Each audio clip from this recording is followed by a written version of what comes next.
Assalamualaikum warahmatullahi wabarakatuh.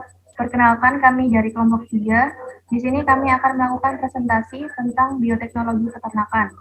Sebelum melakukan presentasi, izinkan kami untuk memperkenalkan diri masing-masing. Saya Aisyah Farahmilan Utama, nomor absen 3. Saya Aulia Devo Putri, nomor absen 7. Saya Habibi Muhammad Bisri Ilyas, nomor absen 14. Saya Muhammad Abdan Al-Habsyiran Syaan Maja, nomor absen 19. Saya Tiara Ismia Jelita, nomor absen 36. Saya Sabita Royhana, nomor absen 37.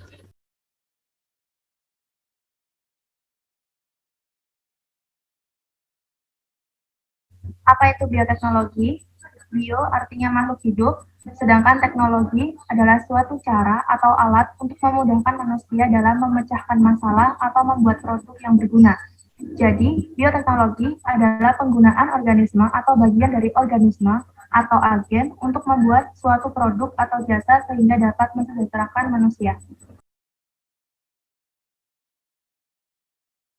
Dalam penerapan bioteknologi ada 6, antara lain pangan, pertanian, peternakan, kesehatan, lingkungan, dan juga forensik.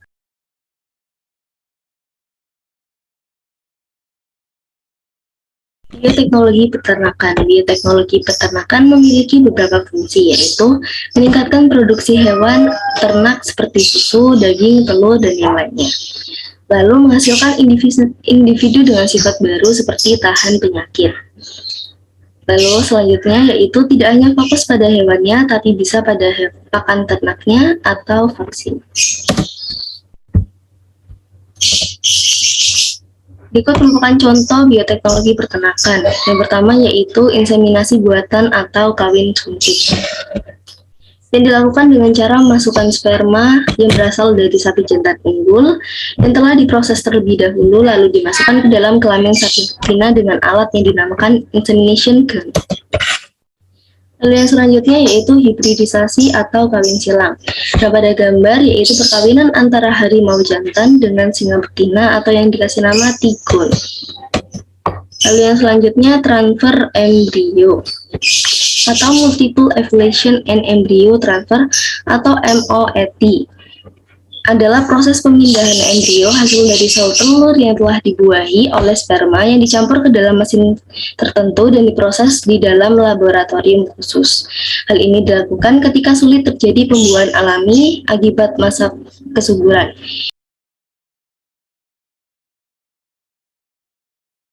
Dan yang terakhir ada cloning. Cloning atau yang biasa disebut transplantasi nukleus adalah proses pembentukan suatu individu yang identik secara genetik melalui proses pemisahan embrio atau penggantian inti sel. Seperti pada gambar terdapat 2 domba betina, domba A dan juga domba B. Pada domba A, sel tubuh diambil, kemudian pengambilan DNA dari sel tubuh. Sedangkan pada domba B, sel telur diambil, kemudian inti sel dihilangkan. Setelah itu, DNA dari domba A digabungkan dengan sel telur dari domba B. Sel hasil fusi berkembang menjadi embrio dan ditanam di rahim induk pengganti seperti domba C. Dan terakhir, lahirlah domba identik dengan domba A.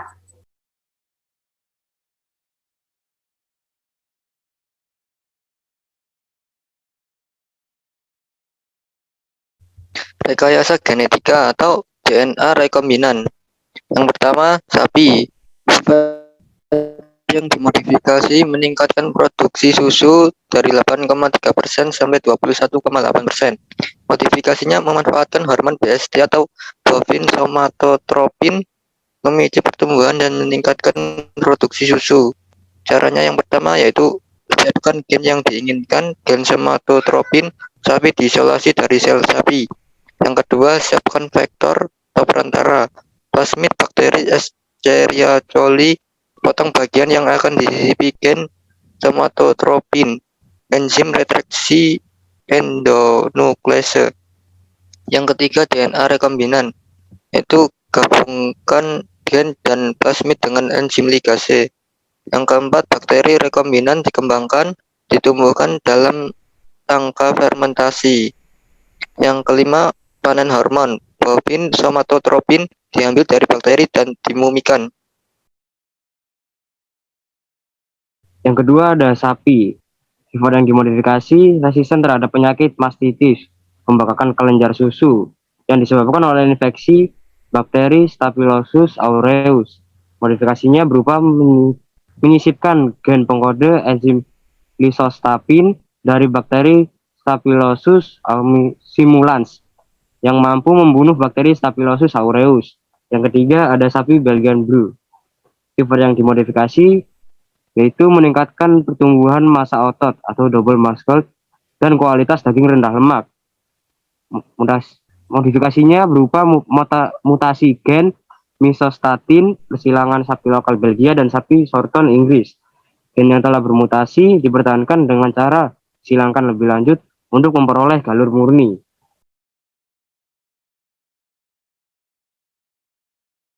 Dampak positif dari sapi yang gennya telah direkayasa, yang pertama ada menciptakan hewan transgen yang unggul, lalu yang kedua ada meningkatkan hewan dengan kualitas sangat baik, yang ketiga beberapa jenis hewan dapat tahan terhadap penyakit tertentu, yang keempat kandungan gizinya dapat ditingkatkan. Lalu dampak negatifnya yang pertama ada munculnya penyakit atau kelainan baru karena mengkonsumsi hewan yang memiliki kombinasi gen, lalu yang kedua ada petani atau peternak lokal akan kalah di bersaing.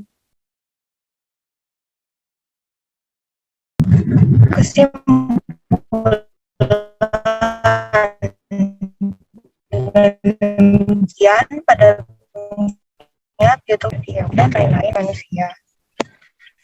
Biotechnologi pada bidang peternakan sudah menimbulkan kemajuan dan menguntungkan manusia dari bioteknologi yang tradisional hingga menjadi bioteknologi saja. Selain keuntungan, bioteknologi juga memiliki kekurangan.